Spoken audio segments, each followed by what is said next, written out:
tu la remues dans tous les sens dans ton esprit, jusqu'à ce que cela emballe tes pensées. Et tu ne peux rien dire d'autre que ça.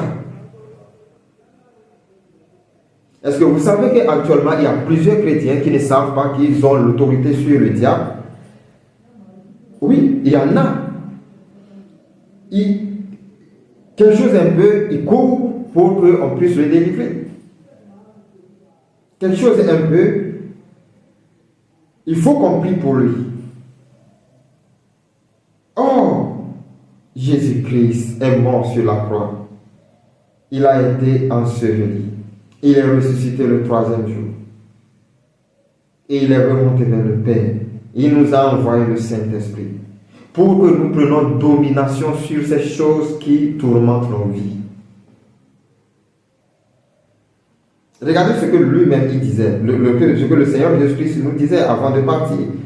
Dans Marc 16, le dernier chapitre de Marc, à partir du verset 17, il dit: voici les miracles, autrement dit les signes, qui accompagneront ceux qui auront cru. Tu dis, tu as reçu le Seigneur Jésus-Christ. Ce qui veut dire que tu crois en lui. Si tu ne croyais pas en lui, tu ne pouvais pas donner ta vie à Christ. Dire que tu l'as reçu. C'est parce que tu crois en lui. Il dit, si tu crois en moi, si tu crois au Seigneur Jésus-Christ, il dit, en son nom, au nom puissant de Jésus, oh,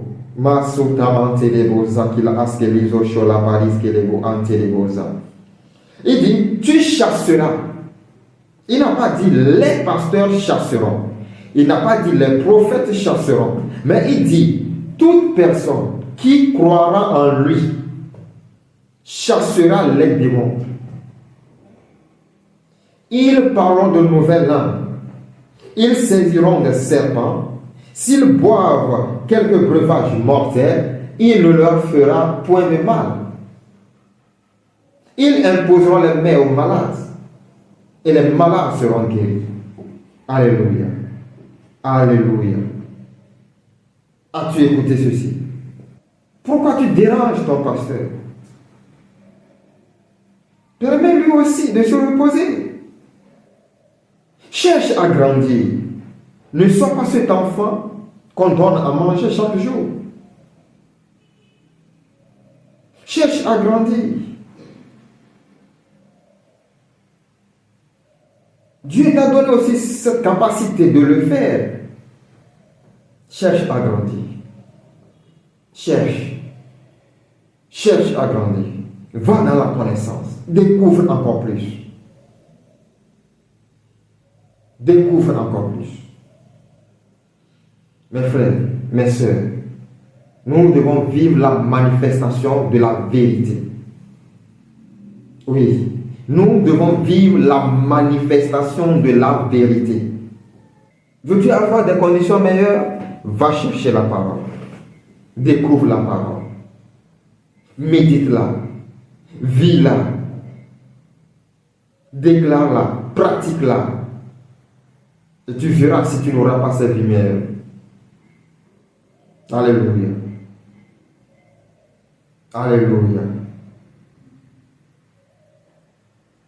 Alléluia. Oh. Maintenant, il y a aussi un autre côté aussi que je voulais toucher. Mes frères, voyez, on ne trompe pas Dieu. Ce qu'un homme aurait semé, il va le moissonner. On ne trompe pas Dieu. Il y a beaucoup de personnes qui disent qu'ils ont reçu le Seigneur Jésus-Christ, mais ils refusent, eux-mêmes refusent catégoriquement la connaissance nouvelle. Ils veulent vivre avec Christ en pratiquant la connaissance ancienne qu'ils ont reçue. Ça ne peut pas marcher ainsi. Si la connaissance nouvelle n'était pas nécessaire pour que nous puissions vivre avec Christ, la Bible devait juste se résumer aux prières du salut. C'est-à-dire, dans la Bible, on allait juste écrire prière du salut. Donc, quand tu ouvres la Bible, tu récites la prière du salut, tu fermes, tu as fini la Bible et puis tu déposes ça quelque part et c'est fini, la vie continue. Mais Dieu, dans son amour infini, nous a laissé des testaments. L'Ancien Testament et le Nouveau Testament. Pour que nous puissions nous imprégner des réalités de notre devenir. Pour que nous puissions vivre sa volonté parfaite. Alléluia.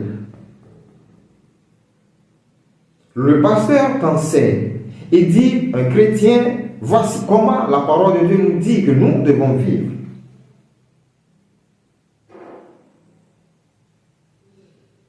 Mais tu te permets de refuser. Et au même moment, tu veux obtenir... Hey God, au même moment, tu veux obtenir des meilleurs résultats. C'est impossible. Non, c'est impossible. Dieu ne travaille pas ainsi. Dieu ne fonctionne pas ainsi.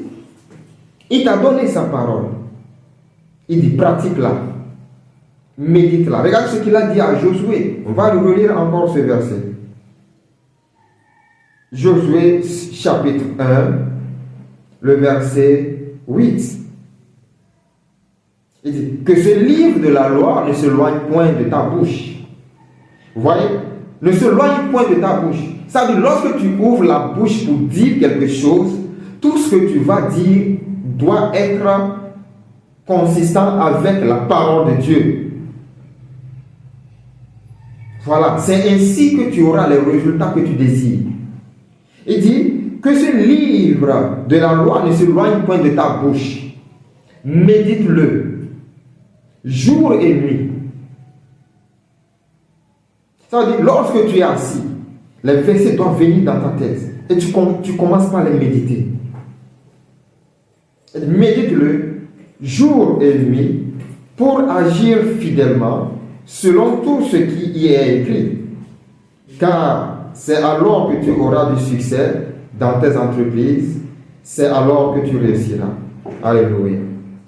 Donc, lorsque tu as décidé de donner ta vie à Christ, c'est parce que tu veux expérimenter ou bien vivre une nouveauté de vie. Et Colossiens 3, le verset 10 nous apprend mieux. On va aller lire dans Colossiens 3. Le verset 10 nous dit ceci. Il dit, bon, verset 9 d'abord, il dit, ne mentez pas les uns aux autres, vous étant dépouillés du vieux homme et de ses œuvres, voyez, et ayant revêtu l'homme nouveau qui se renouvelle dans la connaissance. Ah, mes frères, vous voyez que le mot connaissance ne fait que revenir. Ça veut dire, sans la connaissance, vous ne pourrez jamais être libéré de ce vieil homme. Il dit, dans la connaissance selon l'image de celui qui l'a créé. Alléluia. Mes frères, ne vous trompez pas. Mes sœurs, ne trompez-vous. Vous voulez vivre la vie chrétienne? Il y a une chose que je sais. Vous devez accepter que votre ancien homme meurt. Vous devez le crucifier. Et vous ne pouvez jamais le crucifier si vous ne renouvelez pas votre connaissance. Si vous ne renouvelez pas votre intelligence comme Romains 12, le verset 2 nous dit. Et pour le renouveler, Josué 1, le verset 8 nous dit, il dit que la Bible, la parole de Dieu ne s'éloigne point de notre bouche. Nous devons quoi? La méditer jour et nuit. Alléluia. Je pense que dans la prochaine vidéo, je vais vous parler de la méditation. C'est quoi la méditation de la parole de Dieu? Beaucoup de personnes pensent que lire, c'est la norme. Je vais décortiquer proprement c'est quoi la méditation de la parole de Dieu. Merci beaucoup de m'avoir écouté. Mais sachez-le bien, prenez conscience de la vie chrétienne que vous témoignez. Et vous allez voir que tout autour de vous va changer. Vous n'allez même pas lutter pour ça. Que la grâce vous soit accordée. Au nom de Jésus. Amen, amen.